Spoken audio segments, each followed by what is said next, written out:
Abra seu coração. Momento da Palavra de Deus.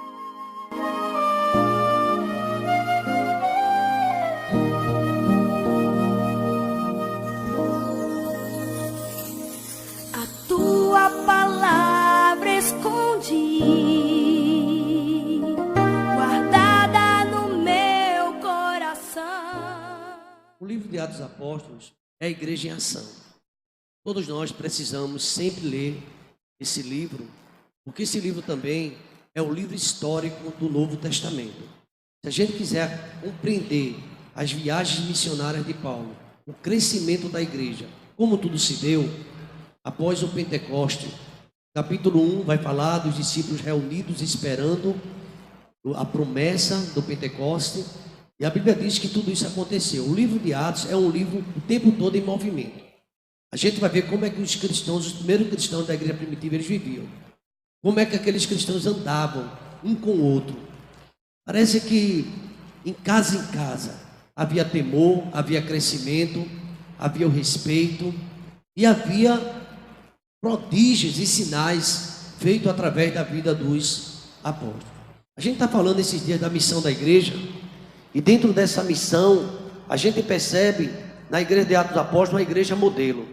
Uma certa vez eu estava uma disciplina chamada Crescimento da Igreja, e um seminarista pediu a palavra lá na sala de aula e perguntou: e essa igreja existiu?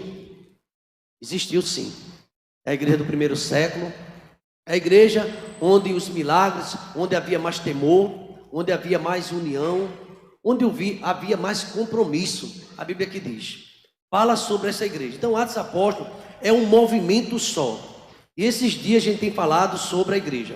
A igreja com 12 apóstolos, Judas, ele suicidou-se, né? Levou à morte, e a igreja sendo perseguida, é bom que a gente lembre-se disso, tempo da perseguição, mas eles perseveravam juntos, juntamente em oração, com as mulheres e com Maria, mãe de Jesus, que era membro daquela igreja. Imagina só, estava ali a mãe de Jesus como membro da igreja de Atos dos Apóstolos, a igreja primitiva. E ali tem o nome dos apóstolos que frequentavam, cada um contava a sua experiência. Mateus, temos Filipe, Pedro, Tiago, João, André, e outros, Tiago, filho de Alfeu, Simão, Zelote, e Judas, não é? Filho de Tiago, o que era o Tadeu, não o Iscariote. Iscariote já não fazia mais parte daquela comunidade. Então a gente vai ver a escolha de diáconos também, o crescimento da palavra, os pastores precisando de ajuda, quem visitar as viúvas, porque enquanto os pastores deveriam se preparar para pregação da palavra e oração. O que eu percebo também é que depois da descida do Espírito Santo, houve um movimento tão grande, irmãos. Eu queria que vocês, se a gente aprendesse isso, a gente ia entender muitas coisas nos dias de hoje. Parece que o livro de Atos, ele é básico para a gente entender a questão da relação na igreja. Já naquele momento havia dificuldade, a descida do Espírito Santo. Agora a gente vê um Pedro mais ousado, não era aquele Pedro tímido, não era aquele Pedro medroso, era aquele Pedro que enfrentava a morte, totalmente diferente. Não era aquele covarde que correu, ele agora enfrentava tudo. Muda muito o cenário. Apóstolos mais decididos, acreditavam na ressurreição. E para levar isso ao povo também, muita dificuldade. Mas a Bíblia diz no capítulo 1, versículo 15, que naqueles dias, levantando-se Pedro no meio dos discípulos, ora, a multidão junta era quase de 120 pessoas. Veja bem, começando com aqueles 2 apóstolos, já tinha uma igreja agora com 120 pessoas e Pedro discursando, até que veio um arrebatamento do Espírito Santo e eles falavam como língua de fogo. E aquelas línguas, tem diferentes línguas estrangeiras e línguas estranhas. Ali era a manifestação espiritual, as línguas estrangeiras entendiam, não é? Essa linguagem, que é muito hoje, deve ser objeto de análise para a gente não falar, entender uma coisa totalmente diferente. Existe a glossa, é uma palavra no grego, glossa, que é língua mesmo, a língua, e tem também pneumático, lá no grego, que significa línguas espirituais. Havia línguas espirituais e línguas estrangeiras. Eu até falei um pouco em hebraico, bem pouquinho que eu aprendi, lá com os irmãos da juventude, ficaram um pouco assustados, né? Ficaram um pouco assustados, pastor, o que é isso? Mas aí eu dei uma palavra, dei uma explicação sobre o início, né, e o verbo bará. Mas então, há uma diferença da língua, dialetos, com as línguas espirituais. Mas aqui eu estou dando uma caminhada rápida, porque, irmãos, cresceu tanta igreja. O discurso de Pedro é a ousadia dele. A gente vai ver no capítulo 3 a cura, o discurso de Pedro no templo, e agora a igreja dá um salto solto agora para 3.000 pessoas. Cresceu muito. E eram muitas pessoas que agora estavam como membros daquela igreja. E foi crescendo e foi aumentando. O texto sagrado fala que a comunidade e os primeiros cristãos já havia problemas. Existia lá Ananias e Safira, que tentaram mentir para o Espírito Santo. Houve morte, houve muito choro da igreja. Tudo isso é a igreja crescendo. Lá no capítulo 6, começa a instituição dos diáconos, a importância deles. E aí por diante vai aparecer Marte, Estevão vai morrer, a perseguição de Paulo. Paulo também tem um encontro com Cristo. Mas eu não quero falar nada sobre isso, desses temas hoje que eu apresentei aqui. Daqui só foi uma rápida olhar. Mas aqui tem muita coisa para a gente aprender no livro de Atos. Eu quero falar sobre, na verdade, isso também, mais alguma coisa, sobre o povo de Deus em ação. Está começando o ano, a gente precisa se mover, movimentar mais. Povo de Deus em ação é o tema da reflexão desta manhã. E eu gostaria de ler apenas um versículo no capítulo número 16, 17 de Atos, e o versículo 6. Abra aí sua Bíblia, 17 de Atos 6.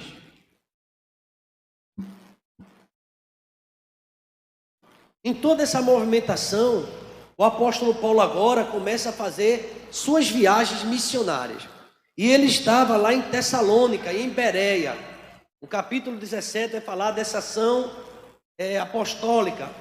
E no capítulo 17, versículo 6, está escrito assim: e não os achando, isso aí era perseguição mesmo, trouxeram Jason e alguns irmãos à presença dos magistrados da cidade, clamando: estes homens têm alvoroçado o mundo, chegaram também até nós. Na verdade, irmãos, Paulo estava em Tessalônica. Capítulo 17, a gente lê o versículo número 6, no primeiro versículo vai falando o que aconteceu, uma visão. E passando Paulo por aquelas cidades, chegaram em Tessalônica, onde havia uma sinagoga dos judeus. E Paulo era muito preparado. Quem assistiu aquele filme, O Apóstolo Paulo, o Apóstolo do Amor, vai perceber o quanto ele era preparado para o que estava acontecendo. Paulo discursou em vários centros de sabedoria na época, lá em Atenas e outros mais. E diz o texto que Paulo tinha por costumes, foi lá ter com eles, e por 3 sábados, versículo 2, disputou com eles sobre as escrituras. Irmãos, Paulo entendia de Bíblia, era o doutor Paulo, criado aos pés de Gamaliel, ele discutia a Bíblia. Você sabe que a nossa geração é uma geração muito carente de leitura da palavra. Por isso que a gente precisa ter realmente capacitação, estímulo para ler a palavra, conhecendo a palavra. A Bíblia diz que o Espírito Santo nos lembra no momento de dificuldade o que falar, mas lembrar o quê? Lembra o que a gente leu, o que a gente estudou. Como é que o Espírito Santo vai lembrar de coisas que eu não estudei? Eu nunca li a Bíblia. É preciso ler a palavra. Quem sabe esse seja o ano 2020, o ano da gente ler a Bíblia todinha, começar a ler a palavra. Hoje estamos no dia 5, se você ler um capítulo todo dia, você já leu 5 capítulos num livro, começando quem sabe pelo Novo Testamento, e ter mais conhecimento da palavra de Deus. Alimentação, Bíblia. E aqui o Paulo, ele disputava a escritura, lendo, discutia com os doutores, no versículo 3 de 17, expondo e demonstrando que convinha que Cristo padecesse, ressuscitasse dos mortos, e este Jesus que vos anuncio, dizia ele, é o Cristo, é o Messias, é o enviado, que o povo não acreditava ainda. Veja o trabalho que dava para Pedro, o Cristo crucificado, pregar, e Paulo pregando e as pessoas sem acreditar. Paulo tinha muita solidez na doutrina, porque ele lia, ele conhecia já os pergaminhos, poucos que circulavam na época, ele tinha acesso. Hoje a gente tem acesso a tudo, sim ou não? A gente tem acesso à palavra, a gente tem acesso à Bíblia de estudo, tem Bíblia de tudo. É Bíblia pentecostal, é Bíblia do adolescente, Bíblia do bebê, Bíblia da criança, Bíblia do jovem, tem Bíblia para tudo, Bíblia do profeta, Bíblia de tudo. Até, infelizmente, fizeram a Bíblia do gay. Tem tudo hoje, parece que estão fazendo tudo hoje. E a gente precisa ter cuidado, porque os habitantes de Bereia eram diferentes dos Tessalônica. Eles verificavam, e Paulo ganhou muitas almas para Cristo, porque tinha crentes atentos. Eles examinavam as escrituras para ver o que Paulo e Silas diziam era verdade. E Paulo pregando a palavra. Eles, irmãos, eu vejo a igreja em ação aqui. Eu vejo isso, a missão da igreja. Qual é a missão da gente? Mais um ano em berço esplêndido, ou Deus quer que a gente se movimente mais? Conhecendo a palavra, disputando, falando, pregando o evangelho, em tempo e fora de tempo. Não é à toa, irmão, que esse Paulo é tão admirado entre a comunidade cristã acadêmica. Todo mundo quer examinar Paulo. Eu me lembro que eu fui para uma livraria Paus, né? Paus, lá, não é isso? Paus, exatamente. É ela lá na Dantas Barreto, não sei se está lá ainda. E interessante o que tem falando sobre a missão do apóstolo Paulo e a sua vida. Afinal de contas, ele escreveu a metade do Novo Testamento, a metade foi esse homem. Então aqui Paulo, ele falava do amor de Deus, expondo as escrituras. E veja o verso 4, 17:4, o que aconteceu com pessoas entendidas. Paulo não falava com pessoas semi-analfabetas ou pessoas sem conhecimento, conheciam a teologia. E o versículo 4 diz que alguns deles creram e ajuntaram-se com Paulo e com Silas. Também uma grande multidão de gregos religiosos e não poucas mulheres notáveis, mulheres principais, mulheres com sabedoria se juntaram a Paulo. Porque via fundamentação, consistência no ensino da palavra, experiência da queda do cavalo, o que ele viu, tudo o que ele passou. Ele dizia, eu era um perseguidor, mas o que eu vi foi muito forte. Eu tive uma experiência com Deus. E ele contava seu testemunho. Ele provava quem ele era. E a gente, irmãos, precisa muito falar do que Cristo fez em nossa vida. Se um crente não teve nenhuma transformação, ele não tem muito o que contar. Ele contou do mesmo jeito, ele não tem muito o que contar. Mas se Cristo mudou a nossa vida, a gente vai ter muita coisa para contar. E Paulo falava sobre isso. Às vezes eu quero entender o silêncio. As pessoas que não falam nada, parece que também não houve quase nenhuma mudança. É preciso falar o que Cristo fez em nossas vidas. O mundo está carente de ouvir isso. Então aqui a missão da igreja. E juntaram-se com Paulo muitas mulheres distintas, na minha tradução diz. Mas também tinha desobediente. Veja o versículo 5. A igreja pode me ajudar? Vamos lá? 5, por favor.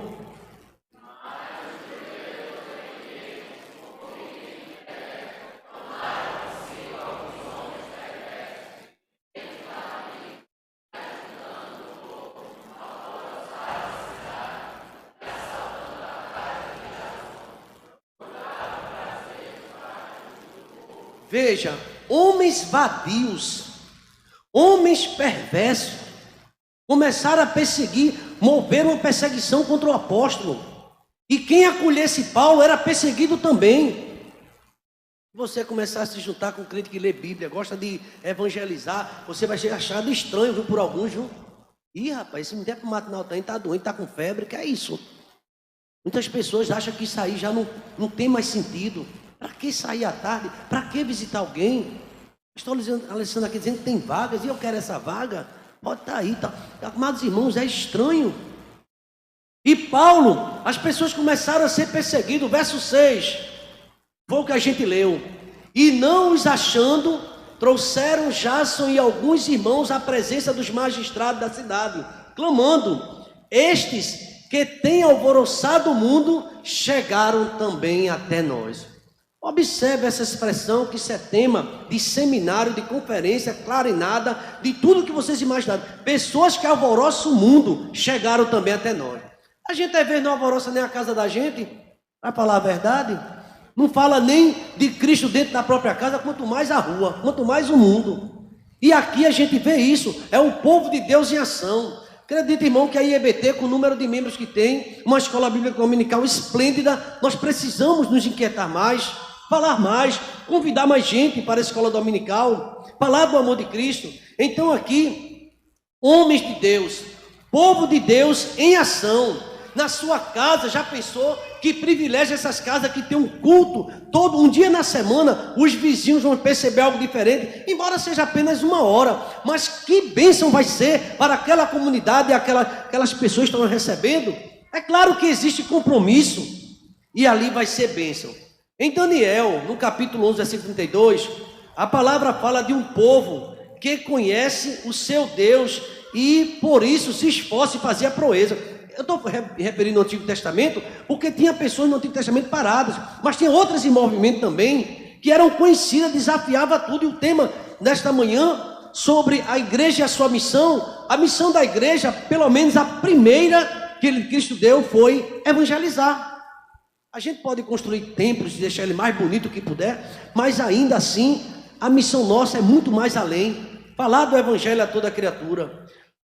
Eu falei aqui na quarta-feira que os apóstolos significam enviados. A palavra apóstolos significa enviados. E nós somos um povo enviados por Deus, gente. Ide por todo mundo, prega o evangelho. Dr. Shedd faz um comentário na sua Bíblia que ele traduziu, ele trabalhou, ele faz comentário, ele diz assim: evangelizar é uma obrigação de todos, querendo o homem ou não. Paulo diz assim: se eu anuncio o evangelho, eu não tenho que me gloriar, pois sobre mim pesa. Não crente que não sente o peso de falar de Cristo, passa o dia toda noite, a semana trabalhando, só sabe o que é trabalho, ele é tudo, menos um servo do Senhor enviado.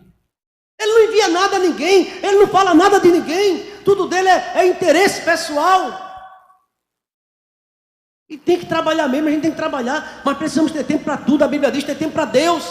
Eu não sei como é que você faz uma avaliação do seu tempo no ano 2019, se você teve tempo, teve compromisso para Deus.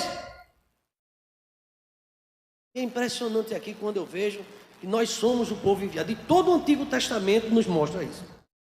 Deus chama Abraão, a primeira menção da Bíblia de um missionário, no capítulo 12 de Gênesis: sai da tua terra, vai para a tua parentela que eu te enviarei. Ele seria enviado para um povo que ele não conhecia.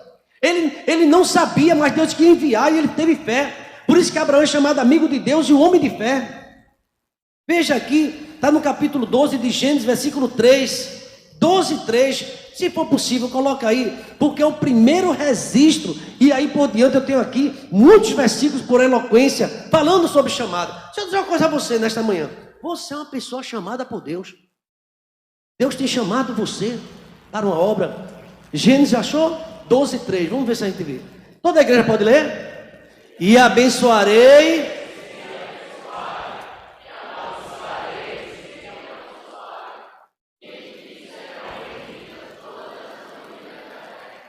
Abraão está recebendo aqui de Deus já a promessa de ser bênção.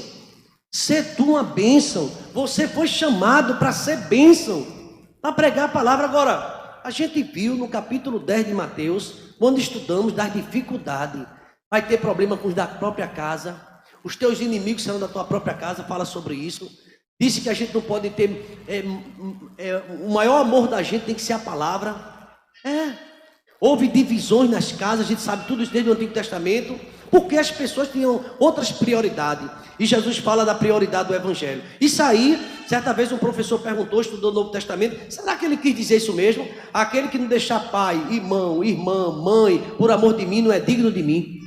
Será que a gente tem que deixar todos os outros amores por um amor maior? Ou a gente tem coisa que ama mais do que a Deus? Deus examina isso. Como tem sido o nosso nível de amores? Se tem alguma coisa que eu amo mais do que a Deus, nisso eu estou fazendo idolatria, gente. Eu estou sendo idólatra. Amarás o Senhor teu Deus de todo o teu coração. O teu marido é importante, o teu filho é importante, a tua mãe é tua, mas nada é mais importante do que Cristo. E eu no meio dos pastores lá, com 15 pastores, ele dizia: será que Jesus quis dizer isso mesmo? E a gente fica vendo o nível de amor da gente pela obra do Senhor. Paulo aqui, com toda a disposição, ele ensinava sobre Cristo, falava da urgência do Evangelho. Veja o ensino de Paulo em 2 Coríntios, capítulo 3 e diante. É impressionante como Paulo decidiu abandonar tudo para pregar o Evangelho. Ele fala da urgência do Evangelho. O povo de Deus precisa, na prática, viver a dimensão do Espírito Santo, do Pentecostes. E muitas vezes, irmãos, nós temos dificuldade. Achamos que a evangelização, pregação é de obrigação do pastor da igreja, ou da mulher dele, ou do filho, ou de alguém da igreja. Mas Jesus Cristo chamou: todos serem meus discípulos se fizer o que eu mando. Meus amigos, nós somos discípulos, foram chamados para a grande tarefa. Ele chamou 12, depois ele chamou 70. Lá em Lucas capítulo 10 fala sobre a chamada dos 70. Ele tem chamado todos nós. Agora, infelizmente, irmãos, Muitas vezes não está vendo essa mobilização. A gente tem falado com pouco entusiasmo sobre a igreja. Se o time ganhar no domingo, no outro dia no trabalho, na repartição, o assunto vai ser o gol, vai ser as jogadas. Mas dificilmente a gente vai ouvir um crente, alguém dizer: olha, o culto da minha igreja não foi uma bênção, eu gostei tanto, um hino bonito. Parece que já não tem mais aquele fervor, já não tem mais alegria de falar de Cristo. Existe uma espécie de apatia e nós precisamos despertar. E eu fiquei pensando o que trazer nesse começo do ano. A igreja, o povo de Deus em ação é diferente. Quando a gente começa a se movimentar, as coisas começam a acontecer. Temos uma missão. Eu quero dizer para você, meu irmão, diga para o seu irmão, ele não vai se ofender não. Você tem uma missão, diga para ele. Eu queria que você dissesse que, para eu não descer até aí dizer, diga para ele, você tem uma missão. Talvez essa missão seja lá no mercadinho, a sua missão seja lá no setor onde você trabalha.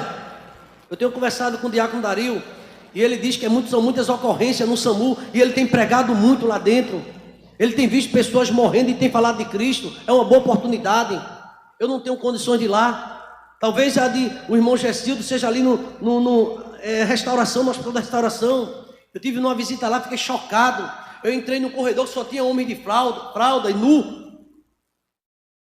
E o outro faltava fralda e alguém pegava homens lá e mulheres nu, geral. E eu entrei numa hora fora de visita. Porque na visita às vezes organiza, viu gente? Mas se você vê o dia a dia e aquelas pessoas precisando ouvir falar de Cristo, tem que ter algum técnico crente, tem que ter alguma pessoa crente, tem que ter um médico crente, tem que ter enfermeiro crente para falar de Jesus ali, irmão. Mas se esse povo se calar, como é que vai ser? Eu nunca esqueço que eu estava no Getúlio Vargas visitando uma pessoa minha, um amigo, e quando eu cheguei lá eu vi um jovem, não tinha como dizer que aquele jovem estava doente, forte, e muito forte ele, e ele estava sem um lençol até aqui. Eu disse: como é que esse jovem está doente? E eu vi ele falando com alguém, falando forte também, grosso. Eu disse: eu vou dar uma literatura aí no folheto e vou conversar com ele um pouco. Aí eu fui lá, disse: boa tarde, jovem, queria dar uma palavra para você, e você não parece nem que você está doente, você está tão corado, tão bonito, tão forte. Aí ele falou: eu sou lá do sertão, Alto Sertão, eu trabalho com gado, eu sou vaqueiro. E se você está aqui por quê? Eu fui laçar um boi, errei, aí caí num toco, aí abriu. Está tudo furado aqui. O toco entrou aqui e saiu aqui, estragou tudo. E aqui eu não sei quando é que eu vou sair daqui. O boi escapou, nunca escapa, com me abraço com ele derrubo. Mas esse da vez escapou. Quando eu olhei, irmão, chega, deu uma frase, um rombo que estava, não me permita a palavra. Eita. Só que neste lugar é altamente evangelizado, mas os sacerdotes católicos e muitas coisas, e eu comecei a falar de Jesus para ele, e ele bem sério olhava para mim: é verdade isso? Isso é verdade. E eu falando de Cristo para ele: mas se você quer aceitar Cristo, ele fez, de hoje a 8. Ninguém disse isso para mim, nunca mais esqueci por isso. Eu disse: quando é que vai aceitar? Ele fez, de hoje a 8. Eu até errei, que eu deveria estar no outro 8 dias. Aí eu disse: por que não agora? Ele fez, é melhor de hoje a 8. Eu disse: então tá bom. Nunca ninguém me disse isso. Mas sabe o que acontece? A gente crente, a gente quer evangelizar de hoje a 8. A gente tem que evangelizar já. Eu não sei o resultado dele. Eu creio que ele deve ter se recuperado muito forte. Mas não sei se porque ele perdeu o movimento das pernas. A gente pensa que só acontece com os outros. Há uma urgência da gente pregar esse evangelho. Então, temos um desafio, nós temos uma missão. Eu quero... Sabe, durante esse mês, os pastores, a gente vai falar muito sobre essa missão. Só que você, no seu trabalho, onde Deus colocou você, eu tenho visto trabalhos voluntários de engenheiros, de pessoas que têm profissão, para onde eles vão, eles evangelizam do lado do jeito deles. Fala de Cristo. Profissionais, professores, evangelizam. Nossa ação, irmão, é diaconal. Nós precisamos ser servos do Senhor. Nossa ação é missionária. A igreja que não evangeliza está pecando. Teve um teólogo que disse isso. Phillips, ele fala sobre isso. Que a igreja que não evangeliza é uma igreja que está pecando. Precisamos evangelizar. Temos uma missão. Nossa ação, ela também é profética. Falamos sobre isso, que os apóstolos quando saíram, Deus deu poder a eles, antecipando até o Pentecoste. Você tem que pregar confiado em Deus, não é na sua boa palavra não, que você é desenrolado. Você não é desenrolado. Tem gente que acha que fala bonito, você sabia disso ou não? Eu sou muito desenrolado, eu dou uma aula. Quem dá aula? Se você sentar cheio do Espírito Santo, a sua aula é vazia. Me permita dizer isso. É cheia de eloquência, mas vazia, porque não tem o poder do Espírito Santo. E Jesus, quando chamou sua igreja, deu-lhe poder e deu-lhe autoridade. Muitas pessoas que é cheio de S, eu acho que é bom também falar certinho, mas é cheio de vazio também. E a igreja está precisando do poder de Deus na vida. Vocês observam que tudo começa com Pentecoste. Homens e mulheres cheios do Espírito Santo com ousadia, pregando a palavra. Temos uma missão. Queridos irmãos, precisamos valorizar esse tema, a igreja missionária. Nós vivemos num momento agora de violência, perseguição. A igreja tem uma missão de denunciar e de rejeitar, denunciar o pecado e rejeitá-lo, não se conformando com este mundo. Nós precisamos agir e realizar essa missão. Olha, irmãos, o que a gente tem pessoas que parecem que é maçudene. Com todo respeito, eu não estou aqui levantando questões políticas. É tanto planejamento e pouca ação. Nós precisamos planejar sim, mas nós precisamos agir e fazer acontecer as coisas. E eu gosto que a igreja está na época de capacitação e tem que estar mesmo aprendendo, mas nós precisamos desenvolver o dom que há em nós, o dom que há em ti, de evangelizar, de orar, de pedir a Deus por essas almas que estão morrendo, sem Cristo e sem salvação. As estratégias, os planos, os projetos, as metas são necessários, sim, e são muito importantes, mas a nossa ação só será eficaz quando isso acontecer debaixo da unção de Deus, na bênção de Deus. Não pensa que tu impressionasse, porque tu pesquisasse na internet, procurasse dicionário, todo mundo, é dia de domingo, que palavra difícil. Não é isso não, quer ver vida em você professor, em você professor, em você pastor, em você diácono. O mundo está carente de pessoas com vida no altar. E nem precisa dizer que você ora muito não. Se você ora, todo mundo vai notar. Nem vem com esse papo que está jejuando e orando. Estou tão fraco hoje, que foi? Eu estou jejuando. Vem, acaba com essa conversa, irmão. Todo mundo vai notar se você é uma mulher de oração, um homem de oração, pela nossa vida, Jesus Cristo ensinou, é duro, forte, o sermão da montanha. Ele disse, entra no teu quarto, fecha a porta, ora a teu pai que está em secreto. Teu pai que está em secreto vai te recompensar, vai te abençoar, vai te ungir, e você vai ser um pregador diferente, você vai ser uma professora diferente, você vai ser alguém diferente, não pelo teu tempo de crente, ou teu tempo de igreja. Esse ano a igreja está completando 22 anos, 20 anos de ministério, pregando aqui todos os dias, e 5 anos como evangelista, 25 anos, desde a congregação até aqui. Mas não é o tempo não. Ai de mim se eu não começar a renovar minha vida com Deus, renovar a minha vida de oração, buscar mais ao Senhor, descer pela madrugada, ter mais atitude, buscar o Senhor, com vida consagrada. Tem gente que acha que tempo de crente resolve. Vai com essa conversa, resolve não, irmão. É hoje, todo dia tem que ser renovado. Precisamos de um renovo para esse ano que está começando. E esse renovo quem dá é o Espírito Santo, porque o ano é novo. Eu concordo que o ano é novo, o calendário é novo, tudo mudou. Mas se a gente está no velho ainda, nada é novo. A gente continua com as mesmas ideias, achando que está confortável a vida e está bom. É preciso buscar mais ao Senhor. Então, como agir nessa missão? Quando trabalhamos sem azeite, irmãos, é a força do homem. Trabalhar sem azeite, dá para entender? É força do homem.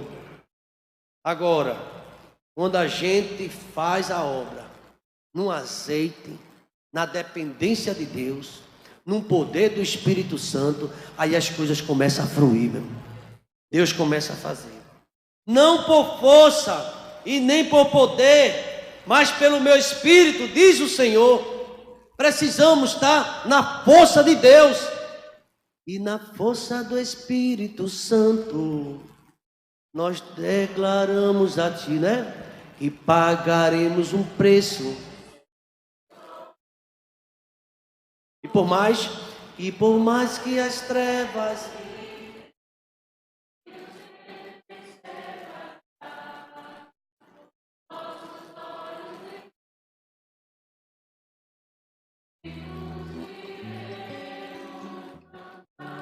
Quer conhecer um crente na força do Espírito? Pode chover pedra e não sai do lugar dele. Quer conhecer um líder na carne? Primeiro problema, vou deixar, não aguento não pensei que fosse assim não, é carne. Os que estão na carne não agrada a Deus. Tem gente que vive de tapinha nas costas toda hora tem que massagear o ego para continuar firme. Acaba com isso, irmão. A minha vida e a tua está na mão de Deus. É Deus quem te chamou, foi Deus quem te escolheu, é Deus quem realiza o milagre na minha e na tua vida.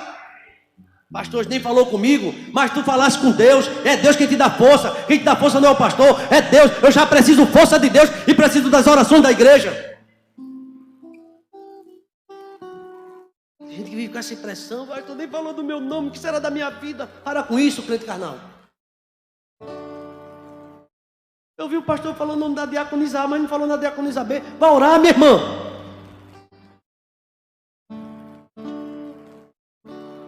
Quem está entendendo essa mensagem que está aí? Está entendendo? Você não depende de ninguém para continuar. Você depende do Espírito Santo de Deus na força. Ele vai dar força a você. Ninguém faz a missão se não for cheio de Deus. Eu não dependo do elogio de pastor Abisés nem pastor Alessandro, de nenhum dos dois. Eu peço que ele ore por mim. Eu dependo do meu Deus. Eu tenho que estar orando, eu tenho que estar buscando. Sempre Marisa tem me acompanhado. Mas há ocasiões que tu vai, eu já não aguento não. Eu vou, ora por mim, que eu vou. Tem que ir, irmão, você assumiu uma missão. Hoje eu não quero ir não, vou ficar em casa. Hoje vou botar o travesseiro, o sofá, vou assistir de casa. Você está doente, irmão? Essa opção foi dada para quem está realmente acabado, doente em casa, sem poder sair. Aí assiste. Aí você pode andar, embora que não tenha se levanta de um pé só para ir para o trabalho. Deus tem um plano na sua vida. Deus tem um chamado na sua vida. Eu já queria concluir. A igreja tem a mecânica. A igreja tem um preparo intelectual. A igreja batista tem história, tradição. A igreja reformada tem seu preparo também. Tem seu patrimônio, são preciosos valores. Devemos ser gratos a Deus por tudo isto, mas nós precisamos do orvalho do céu, senão a gente não faz nada.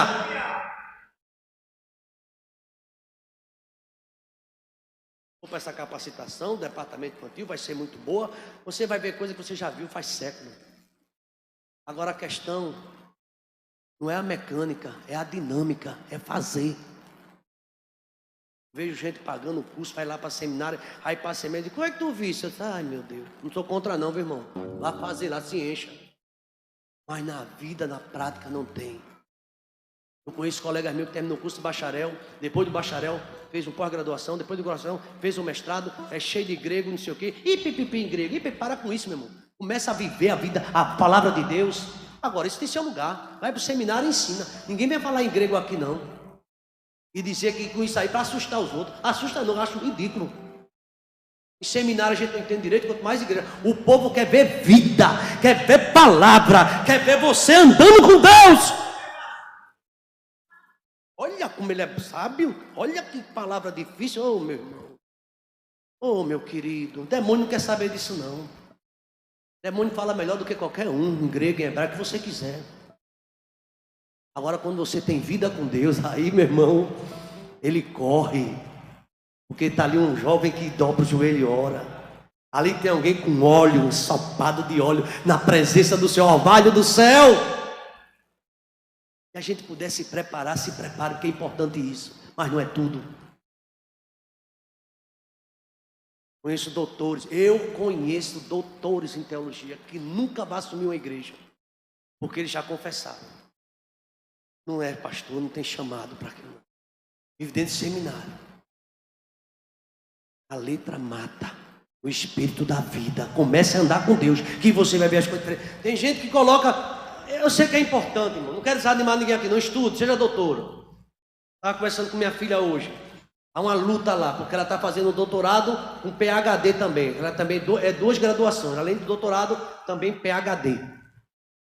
Não conta até não, mas ela é luta, papai. Porque os artigos aqui no meu mestrado eu fazia em português e tinha que ser bem feito. Aqui é em inglês, eu tenho que falar inglês, tenho que escrever em inglês, tenho que fazer tudo em inglês.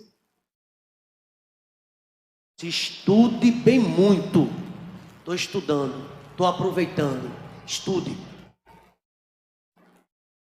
Isso é importante. Não estou desprezando aqui pessoas que estudam, não. Não é isso que eu estou dizendo. Eu estou dizendo que para a obra de Deus tem que ter joelho no chão, tem que ter vida no altar, tem que ter compromisso com Deus.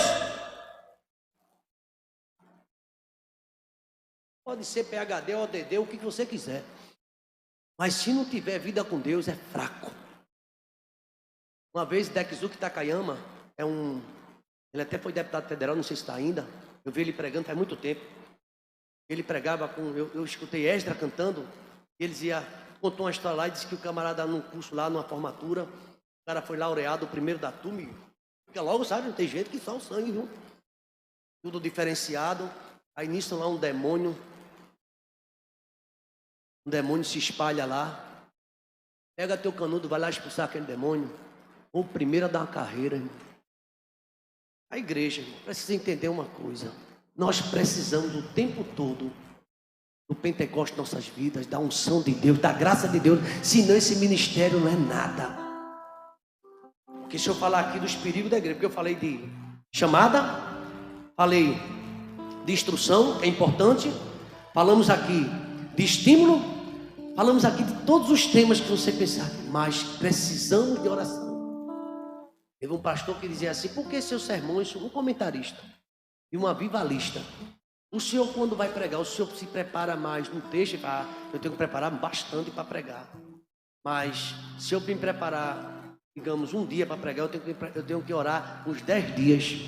Ele fala que a oração tem um lugar maior no sermão do que a própria intelectualidade. Não sei como é que vocês estão entendendo isso. Eu queria concluir. A igreja foi entregue, o pendão real vos entregou o rei. A gente canta esse hino aqui. A vós, soldados seus. Este pendão, o que é esse pendão? As boas novas de salvação, a redenção, a libertação do jugo e do pecado e de Satanás, a libertação da opressão vil, da ignorância, da superstição, da escravidão. Mas a ação do povo de Deus não será na força do nosso braço da carne, mas na unção, na ação, na plenitude do Espírito Santo. Somos a igreja, né, desse terceiro milênio, desse novo século, onde abraça tudo, e nós precisamos continuar com unção. Lá da igreja primitiva. Os irmãos estão entendendo isso? Fica de pé, por favor, irmãos, fiquem de pé. Esse assunto não para aqui, a gente vai continuar. E eu quero dizer que você tem valor. O Espírito Santo de Deus habita em você, e Ele quer te usar no poder de Deus. Baixe sua cabeça, feche seus olhos. Obrigado, meu Deus, porque a igreja de Atos Apóstolos é a igreja que continua. Nos ajuda, ó Deus, a pensar mais, ó Deus, na obra do Teu Espírito Santo nos nossos dias, ó Pai, nos dando força. O mundo, ó Deus, tão secularizado, ó Deus, o mundo tão impregnado, ó Deus, em tantas coisas, tantas filosofias, ideologias, e muitas vezes, ó Deus, não tem mais voltado para o que dá certo, vida de oração, leitura da Tua palavra e crescimento espiritual. Queremos te pedir, ó Deus, que o Senhor ajude a IEBT, as igrejas, ó Deus, a continuar fazendo a Tua obra com amor, Pai, se enchendo da Tua graça, se preparar bastante, mas nunca esquecer, ó Deus, de estar aos pés da cruz, aos pés do Teu Filho Jesus Cristo, pedindo a orientação do Teu Espírito Santo, ó Deus, porque a obra, ó Deus, não é de homens, essa obra é Tua, a obra é de Deus. Obrigado por este sermão. É uma introdução de muitas coisas que veremos aqui ainda, ó Pai, durante esse mês, falando sobre a missão da igreja, que é a missão do amor, a missão da perseverança, a missão do perdão. Obrigado por tudo que ouvimos, pelo Novo Testamento, pelo Atos dos Apóstolos e a igreja em ação. E que a graça do Senhor Jesus, o amor de Deus, o nosso eterno Pai, a comunhão e as doces consolações do Espírito Santo esteja sobre nós e sobre todo o povo de Deus, desde agora e para todo sempre. Vamos dizer amém, irmãos? Assim como Agradecemos sua presença aqui em nosso canal. Obrigado. a